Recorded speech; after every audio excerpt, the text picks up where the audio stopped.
Hi hello అందరికీ welcome to cook queen Geetha. Welcome back to another video. ఈరోజు ముద్దపప్పు టమాటా చారు ఎలా ప్రిపేర్ చేయాలో ఈ వీడియోలో చూద్దాం.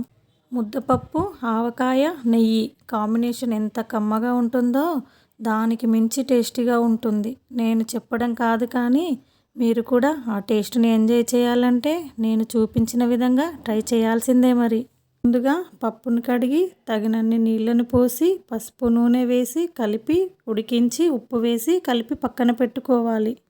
ఇప్పుడు చారుకి సరిపడా టమాటాలను తీసుకొని ఒకసారి కడిగి నేను చూపించిన విధంగా పెద్ద ముక్కలుగా కట్ చేసుకోవాలి.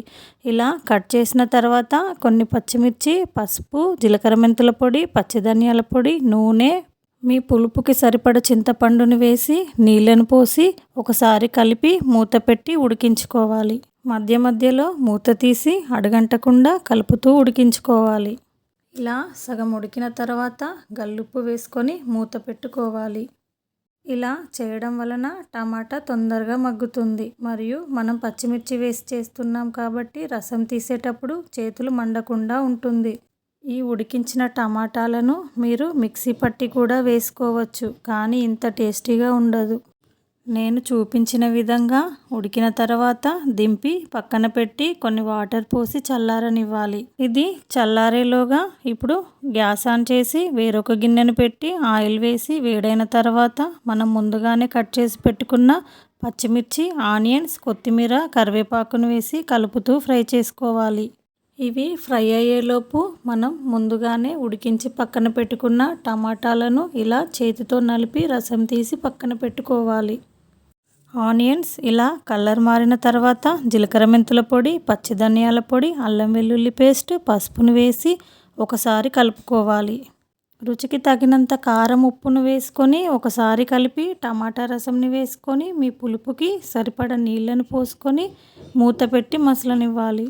మీరు పోపులో 2 టమాటాలు కూడా కట్ చేసి వేసుకోవచ్చు, కానీ నేను అలా వేయకుండా ఉడికించి పెట్టుకున్న టమాటానే వేస్తున్నాను.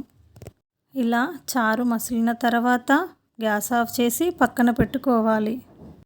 ఇప్పుడు పోపు వేసుకోవడానికి ఒక గిన్నెను తీసుకొని నూనె వేసి వేడైన తర్వాత జీలకర్ర, ఆవాలు, పొట్టు తీసిన వెల్లుల్లి, ఎండుమిర్చి, కరివేపాకును వేసి ఫ్రై చేసుకోవాలి. ఫ్రై అయిన తర్వాత పసుపును వేసి కలిపి ఈ పోపును చారులో యాడ్ చేసుకోవాలి. పైన కొత్తిమీరను వేసుకోవాలి. నిజంగా చెప్తున్నా, టేస్ట్ మాత్రం అమృతంలా ఉంది. ఏదో వీడియో కోసమో ఇలా చెప్తున్నా అని అనుకోకండి. ఒకసారి మీరు కూడా ఇలా ట్రై చేసి తినండి. ఇన్ని రోజులు ఈ టేస్ట్ని ఎలా మిస్ అయ్యాను అని మీరే అంటారు. అంత టేస్టీగా ఉంటుంది ఈ ముద్దపప్పు టమాటా చారు.